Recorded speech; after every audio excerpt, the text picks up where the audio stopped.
Last week, Alberta Premier Danielle Smith used the notwithstanding clause to force 51,000 striking teachers back to work.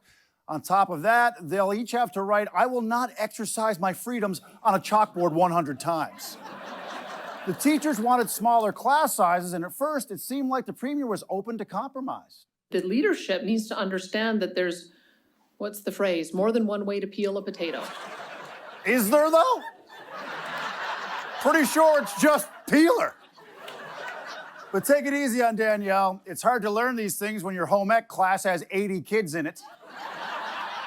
Smith's comment twice baked the public outrage, causing people to drop off loose spuds in protest. Dang! Is that the Alberta legislature or a vigil for Mr. Potato Head? She's just lucky they didn't stick around to fertilize them. All right. Again, I say I'm not the comedy police, but I'm pretty sure that laugh track ain't real. Like, there's no possible Where would they way. be without one? I mean, boy, it was tough to get a chuckle out of that. I'll be a little fair, you know. In the '90s, they weren't half bad. Now and then, they get the odd good shots, but they're unwatchable now. Yeah.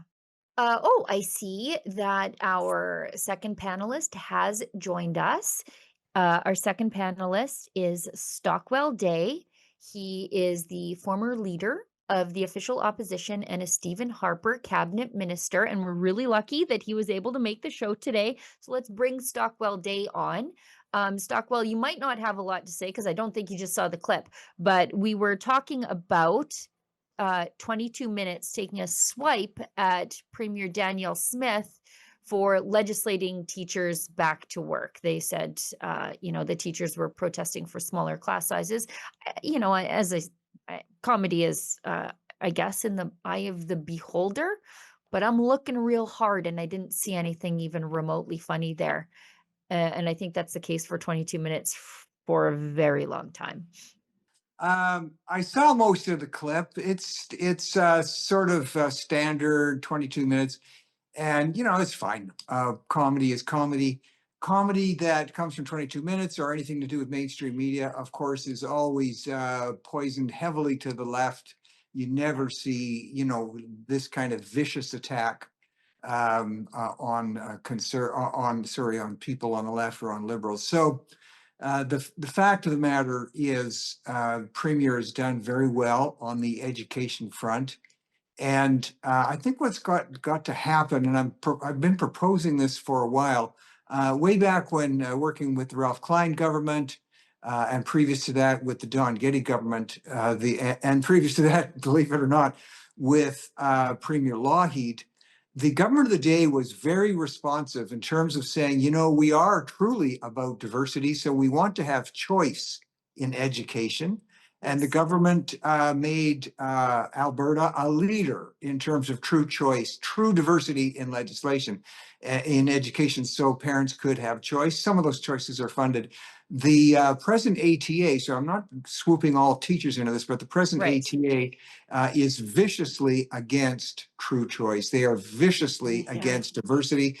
They are saying there can only be one channel for a student ever to be successful, one laneway, and that's to come through with the ATA Good Housekeeping seal of approval stamped on their forehead.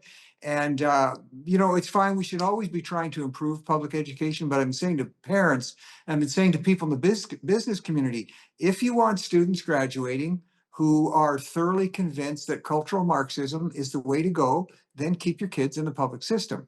If you want students coming out who understand the importance of innovation, entrepreneurship, perseverance, hard work, true respect for others, freedom of speech, and all the things that really will make for a strong economy, then there needs to be clearly defined other pathways for people to get, whether it's that diploma or whatever it may be. It's time we really had true choice in education.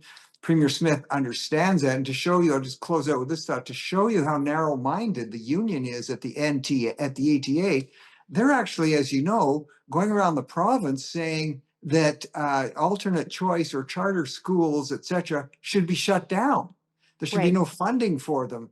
And if you want to use New York City, which has been in the news quite a bit, But over the last 2 decades, when they started bringing out choice in education, especially for very low income, poor families, with single parents, whose kids were drowning, getting buried, and disappearing in a public system that had cratered, when they moved their kids to the charter schools, which focus on things like learning, they see a marked increase in improvement in skills and in likelihood of success in the job market. And that's in a place like New York City. So I say shame on the ATA for not being inclusive, for being opposed to diversity. At first, it was extremely painful to realize that my daughter and we weren't stable. Without reaching out for help, I don't know where we would have ended up. The day that I started realizing that I feel really good about my position in life, I came in with my shoulders rolled back, my chin up, and it was just like I did this.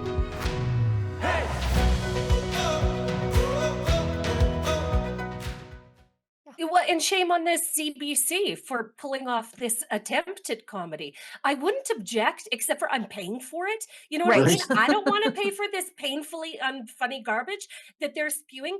But I don't recall 22 minutes taking on the Premier of Quebec for wielding the notwithstanding clause in any of the dozens or hundreds of times that they did that. And you're right, Stockwell. Only the notwithstanding clause was the most powerful tool Danielle Smith had to rein in the ATA. This is an enormously rich, enormously powerful organization that has trampled over parental rights and parental choice in education, and she was absolutely justified in using it, because how else do you stop these teacher unions other than Yeah. using the legislation that's at hand? You know what? And just on Stockwell's point there, the Fraser Institute does some really great research on the Alberta school system here, and we have the most diverse school system, which is odd because the left is always like, diversity is our strength, except when the diversity allows people to choose non-unionized education for their children, then they're like, oh, no, burn it at the stake. But the people who choose charter schools, private schools, alternate education, homeschooling, the people who do that, it's not the rich in Alberta. In fact, it's people below the median income who are choosing these Right. schools because they can. There's no socioeconomic barrier to accessing these schools. It's simply availability, because the waits to get into some of these schools, because people are fleeing the public school system, they can be years sometimes. And that's really the shame, is that we're not approving these alternative schools fast enough. Well, and the agenda of the unions has been exposed, is what has happened. Yes. I masochistically exposed myself to some legacy media for things Oh, like no. union head Jason Schilling won't talk to us. So I listened to multiple interviews he did with another radio station and a host that's pretty progressively leaning, but he was getting frustrated because every time Schilling would come on, the host would ask, well, what is it you guys want? And they would never answer. This was the stalemate the Smith government was in. They said, well, here's the package. We offered it to you. You rejected it. What do you want? And he wouldn't answer. He wouldn't answer. He would dodge, because it's not just money. They were offered money and they already make Yes. pretty darn good money. It was the opposition to school choice. They want to actually have the unions striking to force governments to make policy changes rather than proper collective agreements on what's going on. And that's an abuse of organized labor, and it was abuse of Albertans. It left the government with no choice but to force them back to work. If they'd at least thrown an offer on the table to say, well, this is what we're asking for, then you could carry on with negotiations. But how do you negotiate with somebody who won't reveal their real agenda? But we're seeing their agenda. They want to shut down charter schools. They want to shut down private schools. And the hypocrisy is something else, because they talk about classroom complexity, as Stockwell was talking about. If you have complicated classes, you don't centralize all the teaching. You find more diverse ways to offer it, so you can help those English as a second language students, or students who have different needs, or are coming from low income households. And the unions don't want that. They want them all mashed into a substandard public system. Right. They keep telling me the system's broken, and I agree with them. So why force us all into the broken system? This sort of takes us into the next story. We've got this Leger poll that shows that half of Albertans oppose the government. It's interesting how the CBC frames this. Half of Albertans opposed the government's use of the notwithstanding clause in the dispute with teachers. But the other side of this is half of Albertans did support it on the other side. And you can see Jason Schilling, again, you just mentioned him, being utterly dumbfounded at the results. It surprises me a little bit because the use of the notwithstanding clause infringes on the rights of Albertan citizens, said Alberta Teachers Association President Jason Schilling in an interview with CBC. Does it really surprise you? And all of this is that the government should have taken the side of the teachers over the students and the parents. The kids are the ones with the right to an education, and they were being denied it thanks to the tantrums of the union. I guess I'll go to Stockwell. Well, I have the joy of saying I'm old enough to say that I was there when, in those days, when the Constitution as repatriated or patriated by Prime Minister Trudeau was taking place.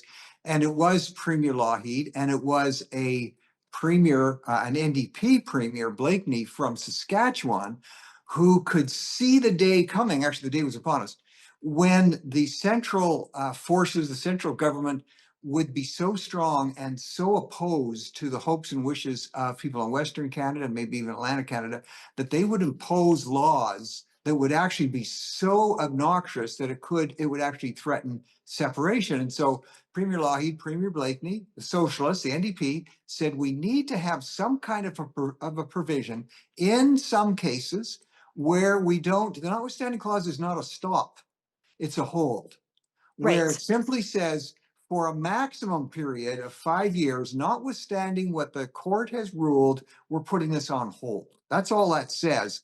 And what mainstream media has done, I love watching these commentators, actually don't love watching them, who No. treat the notwithstanding clause as if it's some kind of nuclear option, that civilization as we know will cease to exist if this clause is applied. It's been applied many times. We're all still here. Canada's still strong. So that clause can be applied in certain cases and needs to be, and it's to deal with courts that have run out of control and are consistently overruling the will of the elected people or the legislature.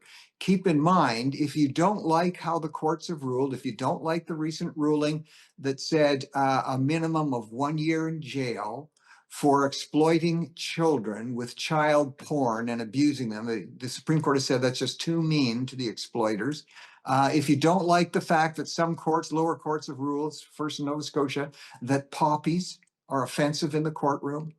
If you don't like those kind of rulings, then don't, I hate to sound political here, don't keep voting Liberal, because since Justin Trudeau became Prime Minister and continuing on with Prime Minister Carney, over 600 judges have been appointed and have been shoved into the system. So the chances of getting rulings that are center-based and I call logical go down every day. So if you like those type of rulings, keep voting for a Liberal government. But the notwithstanding clause is simply a mechanism to put things on hold. It's a very good mechanism. It really does give people a chance to pause and look at a piece of legislation.